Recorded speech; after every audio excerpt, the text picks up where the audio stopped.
এই জায়গায় দাঁড়িয়ে আমরা যে কথাটা বলবার চেষ্টা করছি, আমি অন্য কোনো বিষয় নিয়ে কথা বলতে চাইছি না। যদি আছেন তিনিও বলবেন, আমি সংক্ষিপ্ত করার জন্য যেগুলো বলছি, এগুলো তো দৈনন্দিন জীবনের জ্বলন্ত যে সমস্যা। এখানে সমাজতন্ত্রের কথাটা বলছে না, পুঁজিবাদ ধ্বংসক এ কথাটাও বলছে না, সাম্রাজ্যবাদ বিপর্যয় এ কথাও কেউ বলছে না। সেদিন মাত্র নির্বাচিত হয় বিজেপি সরকার আছে, কিসের নির্বাচিত? কত ভোট পেয়েছে?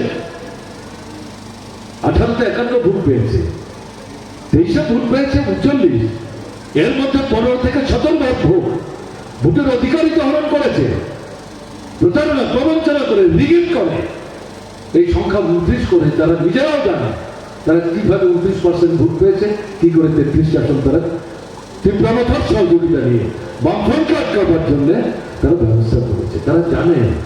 কাজে এই পরিস্থিতিতে দাঁড়িয়ে যেটা আপনাদের কাছে বলতে চাইছি, কংগ্রেস সরকারের হাত থেকে 61 জন পার্লামেন্টে বামপন্থী ফ্রন্টের সাংসদ 3টা গুরুত্বপূর্ণ দাবি আদায় করেছিল। একটা রেগা, দ্বিতীয় হচ্ছে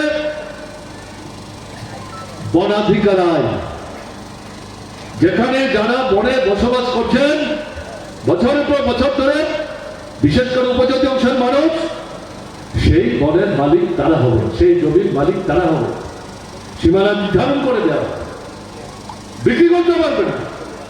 তার অবর্তমানে তার ছেলের অবর্তমানে তার ছেলে, পরম্পরাগত ভাবে তারা এটা ভোগ করতে পারবে। তাদের জমির কেউ জবরদখল করতে পারবে না, সরকারও পারবে না। এবং এই জমি কোনো গুরুত্বপূর্ণ কাজে লাগাতে গেলে পর তাদের মতামত যদি থাকে, বিকল্প ব্যবস্থা করার পর তবে এই জমি নেওয়ার প্রশ্ন আসবে, না হবে। এই যে রেগার পাশাপাশি এই আইনটাও বড় বড় পুঁজিপতি যারা শিল্প কল কারখানা সম্পূর্ণ কুক্ষিগত করেছে, এখন কৃষি জমি তাকে তার দিকে তাদের লোলক দৃষ্টি গেছে, ওটাকে কুক্ষিগত করবার জন্য চেষ্টা করছে, যার সপক্ষে কেন্দ্রের সরকার তাদের নির্দেশে 3টা কৃষি বিরোধী, কৃষক বিরোধী সরকারের আইন তৈরি করেছে, লড়াই হয়েছে, বাধ্য হয়েছে এগুলি তুলতে, কিন্তু মূল দাবি এখনো তারা কার্যকরী করেনি। তারা চাপ সৃষ্টি করছে এই বনাধিকার আইন থাকলে ওখানে আমরা ঢুকবো কি করে? পাহাড়ি জমির চাইতে, উপরের জমির চাইতে তাদের মূল লক্ষ্য হচ্ছে পাহাড়ের নিচে প্রাকৃতিক সম্পদ, খনিজ সম্পদ, সোনার খনি, ওগুলোর দিকে তাদের নজর। কিন্তু এই যে বন সংরক্ষণ আইন, অধিকার আইন, বামপন্থীদের চাপে যেটা ডক্টর মনমোহন সিংয়ের সরকার করতে বাধ্য হয়েছিলেন অনেক আপত্তি সত্ত্বেও, এটা বাধা হচ্ছে।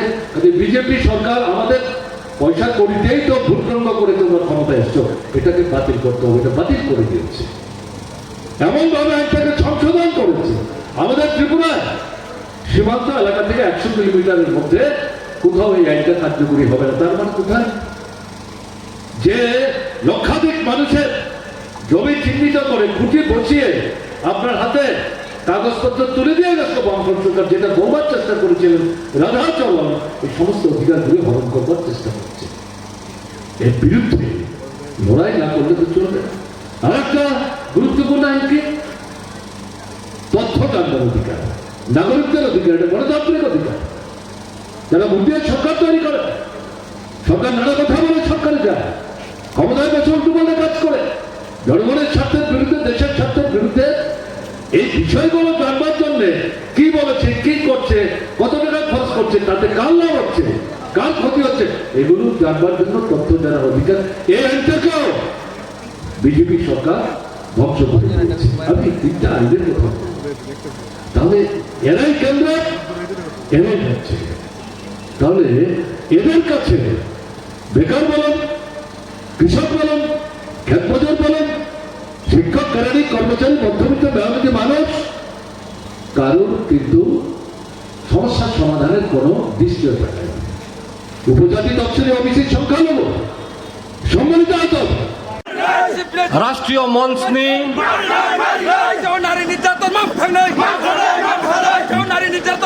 ন্যাশনাল